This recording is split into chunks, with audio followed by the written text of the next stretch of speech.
رکوع کی جو آخری آیت ہے 63، تو فرمایا کہ فَإِن تَوَلَّوْا، اور اگر یہ لوگ پھر جائیں اس سچائی سے، اس حق سے جو ان کو کنوے کیا ہے، تو پھر فَإِنَّ اللَّهَ عَلِيمٌ بِالْمُفْسِدِينَ، تو پھر اللہ تعالیٰ ان مفسدین کو خوب جانتا ہے، ان فسادیوں کو، یعنی یہ لکھے نا کہ وہ فسادیوں سے نمٹ لے گا، تو پھر اللہ تعالیٰ ان کا بندوبست کر دے گا، کیونکہ بالآخر ہر ایک نے اللہ کے دربار میں حاضر ہونا ہے اور پھر وہاں سامنا کرنا پڑے گا سزا کا، عذاب کا، پیغمبروں کو جھٹلانے کا، حق کو نہ ماننے کا، یہ واضح کر دیا۔ تو یہاں الحمدللہ ہمارے آل عمران کے 6 رکوع جو ہیں وہ مکمل ہو گئے آل عمران کے۔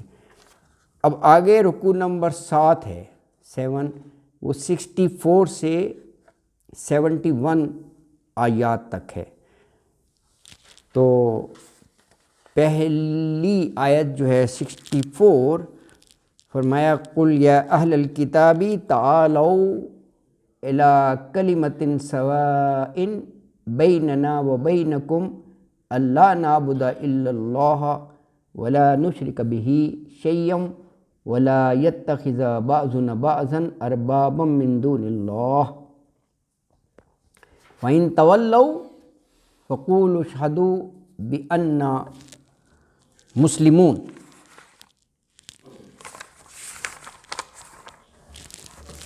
تو ارشاد فرمایا آیت نمبر 64 کہ قل، فی الامر ہے قول سے، اے پیغمبر صلی اللہ علیہ وآلہ وسلم آپ فرما دیجئے، یا اہل الکتابی، اے اہل کتاب، تعالو، یہ پچھلی آیت میں بھی یہ لفظ آیا ہے جب انہیں مباہلہ کی دعوت دی گئی، وہاں بھی ہے فقل تعالو، تعالو کا مطلب ہے آؤ، کس طرف؟ الی کلمۃ سوائن، الی طرف کلمۃ سوائن، جو سوا ویسے برابر کو کہتے ہیں، مساوات اسی سے ہے نا، انذرتہم ام لم تنذرہم سواء علیہم، ان کے لیے برابر ہے۔ سورہ بقرہ میں پڑھا تھا نا کہ ان کو ڈرائیں یا نہ ڈرائیں، سوا، مساوات اسی سے ہے۔ برابر کلمہ یعنی ایک مشترک بات، اس انداز میں ہے برابر، یعنی دونوں طرف جو قابل قبول۔ بیننا و بینکم، بیننا ہمارے درمیان، بین کا مطلب درمیان، اور نا متکلم کی ضمیر ہے، ہمارے درمیان، و بینکم اور تمہارے درمیان، کیا ہے وہ؟ اللہ نعبد الا اللہ، یہ کہ لا، اللہ دو لفظ ہے نا، ان اور لا، کہ نہیں نعبدا ہم عبادت کریں، الا اللہ سوائے اللہ کے، ولا نشرک بہ شیئا اور نہ ہم شریک ٹھہرائیں ساتھ اس کے کسی چیز کو، ولا یتخذ بعضنا بعضا اربابا من دون اللہ اور نہ یتخذ، پکڑیں اخذ سے لفظ ہے، بعضنا بعضاً ہمارے بعض بعض کو، ارباباً رب کی جمع ہے، رب یعنی حاجت روا، من دون اللہ اللہ کے علاوہ۔ فَإِن تَوَلَّوْا، یہ لفظ ابھی آیا ہے، پھر اگر وہ پھر جائیں اس بات سے تو فقولوا، پس ان سے کہو، اشہد بأننا مسلمون، تم گواہی دو، بأننا یہ کہ ہم مسلمون فرما بردار ہیں۔ تو آیت مبارکہ میں یہ فرمایا کہ اے نبی صلی اللہ علیہ وآلہ وسلم آپ کہہ دیجئے کہ اہل کتاب، جو بات ہمارے اور تمہارے دونوں کے درمیان سوائن ہے، یکساں تسلیم کی گئی ہے، اس کی طرف آؤ، تعالو، وہ یہ ہے کہ اللہ کے علاوہ ہم کسی کی عبادت نہ کریں، اس کے ساتھ کسی کو شریک نہ بنائیں، اور ہم میں سے کوئی کسی کو اللہ کے علاوہ، من دون اللہ، اللہ کے علاوہ اپنا کارساز نہ سمجھے۔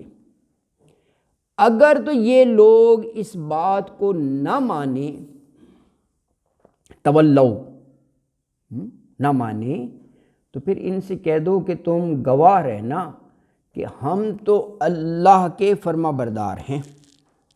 اللہ اکبر۔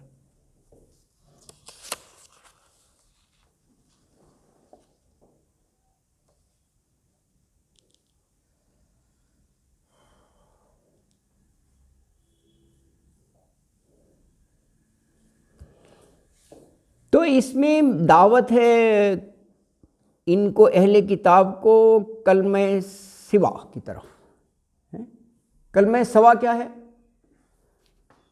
تین چیزیں اس میں ارشاد فرمائی نا، کلمہ سوا، جو دونوں فریق میں یکساں بات۔ نمبر 1 کہ ہم اللہ کے علاوہ کسی کی بندگی نہ کریں، کلمہ سوا۔ نمبر 2 اس کے ساتھ کسی چیز کو شریک نہ ٹھہرائیں۔ اور نمبر 3 اس میں یہ ہے کہ نہ ہم میں سے کوئی ایک دوسرے کو اللہ کے علاوہ اربابہ بنائے، رب ٹھہرائے۔ یہ تین باتیں اس میں ہیں نا۔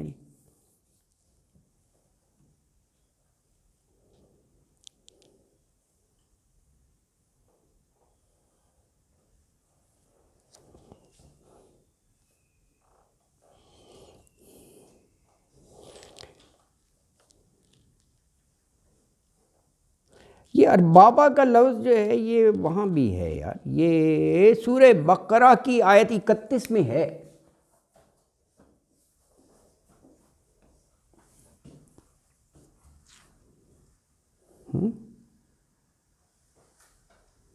وہاں پر کیا ہے؟ احبار اور رہبان کہتے ہیں نا ان کے اسکالرس کو، میرا خیال یہ یہودی کے جو ہیں اس کو احبار، اور جو نصارہ ہیں رہبان۔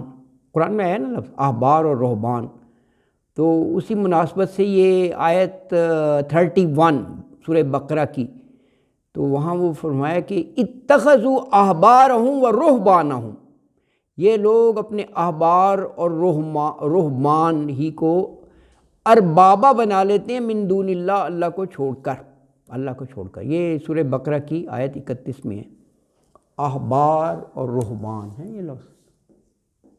یہ جیسے نہیں ہوتا فقہا علماء کو کہا جاتا ہے، تو یہ ان کے علماء کی ڈیزگنیشن ہے۔ یہ میرا خیال ہے یہ شاید نصارہ کے جو علماء ہوتے ہیں، اور یہ جو ہے نا یہ شاید ایسا ہے، قرآن میں یہ آیا ہے احبار اور رہبان ہیں، انہی کو یہ اربابہ بنا لیتے ہیں۔ کیا مطلب؟ یہ جو بھی کہہ دیں وہ کہتے ہیں فائنل ہے، اوتھینٹک ہے۔ ایسا نہیں ہے، کوئی بھی علماء یہ نہیں کہہ سکتا ہے میری بات، وہ تو پیغمبر ہوتا ہے، اللہ کی بات کو آگے کنوے کرے۔ یہ اللہ نے کچھ بھی کہا ہو، اگر خود سے کسی چیز کو حرام کہہ دیں، قوم والے کہتے تھے ٹھیک ہے ہم ان کو مانتے ہیں۔ اس کے لیے حدیث بھی ہے، صحیح بخاری کی حدیث ہے۔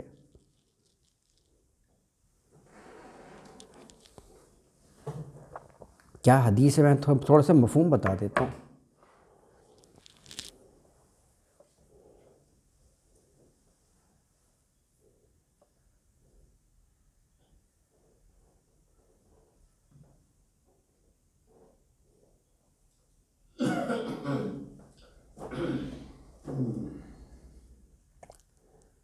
اچھا ہاں، وہ حدیث یہ ہے کہ حاتم طائی نام سنا ہے نا؟ مفہوم بتا رہا ہوں۔ حاتم طائی کا بیٹا تھا عدی بن حاتم۔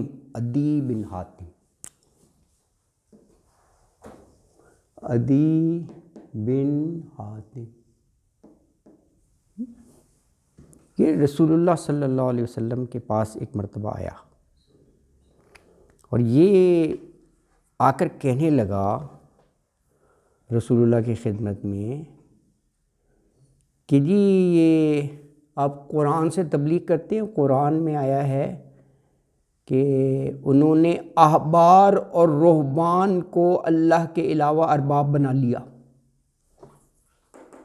اس میں ابھی میں نے کوٹ کیا نا، یہ آیت اسی پر تو ہے، اتخذوا احبارهم ورہبانهم اربابا من دون اللہ۔ تو اسی ریفرنس سے اس نے کہا کہ قرآن میں یہ ہے کہ ان کو بنا لیا ارباب، رب کی جمع ہے، رب، ان کو ارباب بنا لیا۔ تو وہ پوچھ رہا ہے کہ ہم نے تو انہیں رب کا درجہ نہیں دیا ہے، یہ کہہ رہے ہیں، تو قرآن نے کیسے کہہ دیا ارباب؟ ہم نے تو نہیں کہا انہیں نا، یہ ہمارے علماء ضرور ہیں۔ تو رسول اللہ صلی اللہ علیہ وسلم نے کیا خوبصورت جواب دیا اس کا،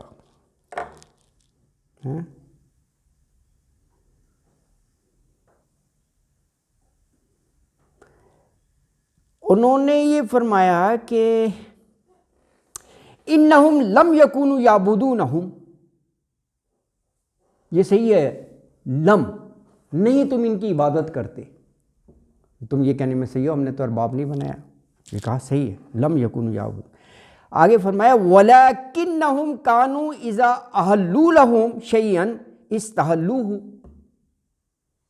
تو کیا ایسا نہیں ہے کہ ان میں سے جو بھی کسی بھی چیز کو حلال ڈکلیئر کر دے تم اس کو حلال سمجھتے ہو؟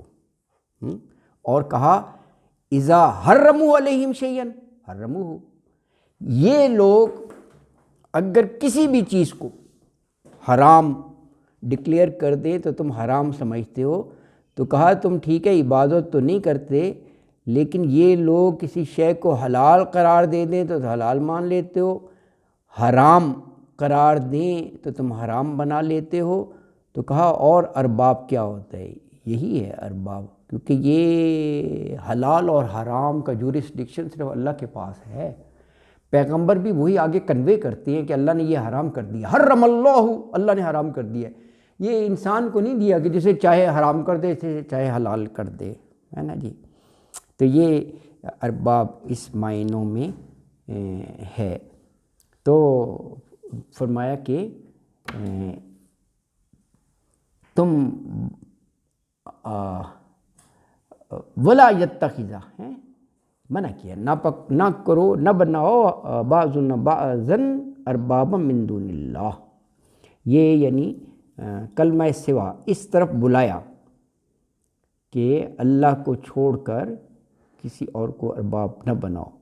کہا کہ اگر فَإِن تَوَلَّوْا، اور اس بات کو اگر نہ مانے تو پھر فَقُولُوا اشْهَدُوا بِأَنَّا مُسْلِمُونَ، پھر ان سے یہ کہہ دو کہ اب پھر تم گواہ رہنا کہ ہم تو جو ہیں وہ اللہ کے فرما بردار ہیں۔ اب تم اگر کسی ایک چیز پر اڑے ہوئے ہو تو وہ تمہاری اپنی ایک ثواب دید ہے، اپنا وہ ہے۔ سعودی عرب اور دبئی میں ارباب لفظ یوز کرتے ہیں جو ویزا وہ دیتے تو اس کا اچھا اچھا اچھا ہیں، وہ تو رب کے معنی میں لیتے ہیں نا، جیسے باپ کو بھی رب کہتے ہیں۔ اچھا ہاں ہاں وہ دوسرے بنے رب بھی کہتے ہیں نا، ہاں پالنے والا، پالنے والا، اچھا اچھا۔ کئی آدمی تو نہیں مانتے، وہ کہتے ہیں نہیں مجھے ارباب نہیں کہو، ارباب ہاں یہ کہتے ہیں یہاں تو سر الہ کے معنوں میں آیا ہے۔ ہاں یہاں الہ کے معنوں میں ہے، جی بالکل بالکل، وہ معنی مختلف نا جی، یہاں پر تو ایک الہ کے معنوں میں ہے کہ جو اس نے کہہ دیا وہی ہے رب کا۔ تو آیت نمبر 65 میں فرمایا یا اہل الکتاب لما تحاجون فی ابراہیم وما انزلت التوراۃ والانجیل الا من بعدہ افلا تعقلون۔ اس آیت میں ایک بڑا منطقی جواب دیا ہے یہ اہل کتاب کو، ہے نا جی۔ اہل کتاب جو ہے نا، دیکھیں جب یہ قرآن حکیم نازل ہوا تو 3 ہی بڑے تھے نا گروہ، فرقے، یہود، نصارہ جس کو آپ اہل کتاب کہتے ہیں، یا مشرکین کفار مکہ۔ یہ تینوں گروہ جو ہیں بڑا بڑھ چڑھ کر اپنا تعلق، اپنی نسبت حضرت ابراہیم سے جوڑتے تھے، تینوں۔ وہ کہتے تھے کہ ہم ملت ابراہیمی پر ہیں، یہود کہتے تھے ہم اولاد ابراہیم ہیں، ان کی عزت کرتے تھے۔ حضرت ابراہیم علیہ السلام جد امجد، ان کو واقعی بڑی عزت احترام اور ان سے اپنی نسبت جوڑنے کو بڑا فخر سمجھتے تھے، اور یہ قرآن نے بھی اس کا ذکر فرمایا ہے کہ یہ تینوں گروہ اپنے آپ کو حضرت ابراہیم علیہ السلام سے منسوب کرتے تھے۔ مشرکین کہتے تھے کہ جی، مشرکین بنی اسماعیل ہو گئے نا، یہ بنی اسرائیل یہود، تو وہ کہتے تھے کہ حضرت اسماعیل کی ہم نسل سے ہونے کی نسبت سے ہمارا رشتہ حضرت ابراہیم سے ہے، کیونکہ حضرت اسماعیل حضرت ابراہیمی کے تو بیٹے تھے۔ اچھا، اسی طرح یہود و نصارہ جو ہیں یہ ملت ابراہیمی پر ہونے کے دعوے دار تھے، بلکہ اس سے بھی کھول کر قرآن نے یہاں تک کہا ہے کہ جو یہود قوم ہے وہ تو سیدھے کہہ دیتے تھے کہ حضرت ابراہیم علیہ السلام ہمارے مذہب پر تھے، یہودیت پر۔ نصارہ کہتے تھے ہمارے مذہب پر تھے۔ یہاں کہا ہے کہ یہ تو بہت بعد میں بنے ہیں، حضرت ابراہیم کا تو بہت پہلے کا دور تھا، تو یہ کیا لاجک ہوا کہ جی وہ یہودی مذہب پر تھے اور وہ تھے، یہ یہود نصارہ یہ تو بہت بعد میں بنے ہیں۔ تو فرمایا یا اہل الکتابی، اے اہل کتاب، لما تحاجون فی ابراہیم، لما کیوں تحاجون حجت بازی کرتے ہو، جھگڑا کرتے ہو، بحث مباحثہ کرتے ہو، فی ابراہیم حضرت ابراہیم کے معاملے میں۔ حجت بازی یہی کہ وہ کہہ رہے کہ جی وہ یہودیت مذہب پر تھے، نصارہ کہہ رہے ہیں وہ نصارہ مذہب پہ تھے، مشرکین کہہ رہے ہیں جی ہمارا تعلق ہے، یہ حجت بازی ہیں نا۔ تو کہا کہ وما انزلت التوراۃ والانجیل، اور نہیں نازل کی گئی تورات اور انجیل الا من بعدہ، اس کے بعد، کیونکہ یہ تو اس کے بہت بعد ہوئی ہیں، حضرت ابراہیم کا دور بہت پہلے کا تھا، حضرت ابراہیم تو بہت سالوں بعد تورات نازل ہوئی حضرت موسیٰ پر، انجیل حضرت عیسیٰ پر، تو یہ پہلے سے کیسے کہہ دیا کہ جی اس مذہب پر تھے؟ تو کہہ رہے ہیں افلا تعقلون، عقل سے کام نہیں لیتے؟ اگر کوئی بات کہنی ہے، کوئی تو بیس ہو نا، کوئی منطق ہو، کوئی بات سمجھ میں آنے والی ہو۔ اس وقت نام و نشان نہیں تھا یہود و نصارہ کا، ہے نا جی۔ اور ویسے بھی حضرت ابراہیم کے بارے میں بار بار قرآن نے کہا کہ وَمَا كَانَ مِنَ الْمُشْرِكِينَ، یہ آتا ہے ان کے نام کے ساتھ، اور کہا حنیفاً مسلمہ، حنیف کہتے ہی ہیں کہ سب سے کٹ آف ہو کر ایک اللہ کا ہو جائے، اس کو حنیف کہتے ہیں۔ یہ خاص طور پر حنیف کا لفظ حضرت ابراہیم کے لیے قرآن میں آپ دیکھیں گے حنیفاً آیا ہے، ایک اللہ کے پرستار، ایک اللہ کے پرچار کرنے والے وہ تھے۔ اور یہ تو شرک میں پڑے ہوئے تھے دونوں ہی، نصارہ بھی وہ بھی، وہ انہوں نے نصارہ نے حضرت عیسیٰ کو الوہیت تک لے گئے، اور یہود جو ہیں حضرت عزیر علیہ السلام کو اللہ کا بیٹا بنا دیا۔ تو ایسے شرک وغیرہ سے تو ان کا دور دور تک کوئی تعلق نہیں تھا، ہے نا جی۔ اللہ اکبر۔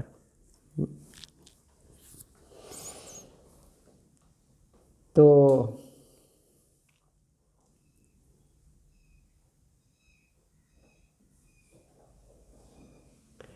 اچھا، آیت نمبر 66 میں فرمایا کہ انتم ہؤلاء حاججتم فیما لکم بہ علم فلم تحاجون فیما لیس لکم بہ علم واللہ یعلم وانتم لا تعلمون۔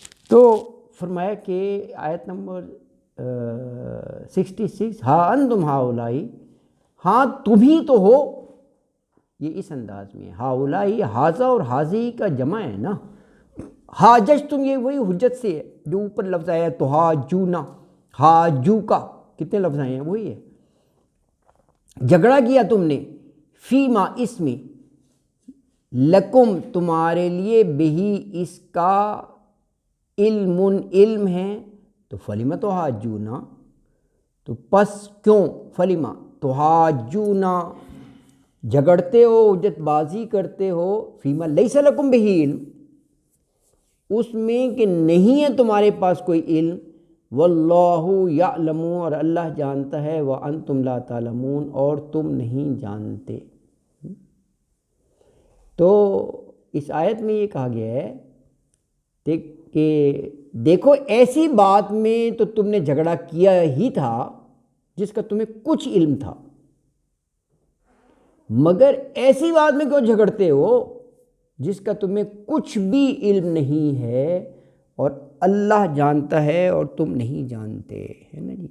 آیت میں یہ کہا کہ ان سے مخاطب ہو کر کہ تمہارے علم و دیانت کا تو یہ حال ہے کہ جن چیزوں کا تمہیں علم ہے، یعنی اپنا دین، اپنی کتاب، اس کے بارے میں بھی تم جھگڑتے ہو، اس کے بارے میں تم جھگڑے۔ وہ آیت 65 میں ہے نا، پچھلی آیت میں تو کہا کہ تمہاری کوئی بنیاد بھی نہیں ہے اور بے عقلی کا بھی مظاہرہ کرتے ہو، پچھلی آیت میں نا افلا تعقلون۔ تو کہا تو پھر تم اس بات میں کیوں جھگڑتے ہو جس کا تمہیں سرے سے علم ہی نہیں ہے، یعنی حضرت ابراہیم علیہ السلام کی شان اور ان کے ملت حنیفہ ہونے کے بارے میں تو تمہیں کچھ علم ہی نہیں ہے۔ ان کا تو اساس، ان کی تو بنیاد ہی توحید پر تھی، توحید پر تھی، کیونکہ وہ سورہ اس میں ہے نا نحل میں کہ کہا گیا کہ مجھے یہ حکم دیا ان اتبع ملت ابراہیم حنیفہ، وہاں بھی حنیف، اکثر جگہ حنیف کا لفظ آیا ہے۔ تو آج کے لیے یہ آیت 66 تک انشاءاللہ ہے، 67 سے انشاءاللہ نیکسٹ اس میں ہم پڑھیں گے انشاءاللہ تعالی۔ صدق اللہ العظیم۔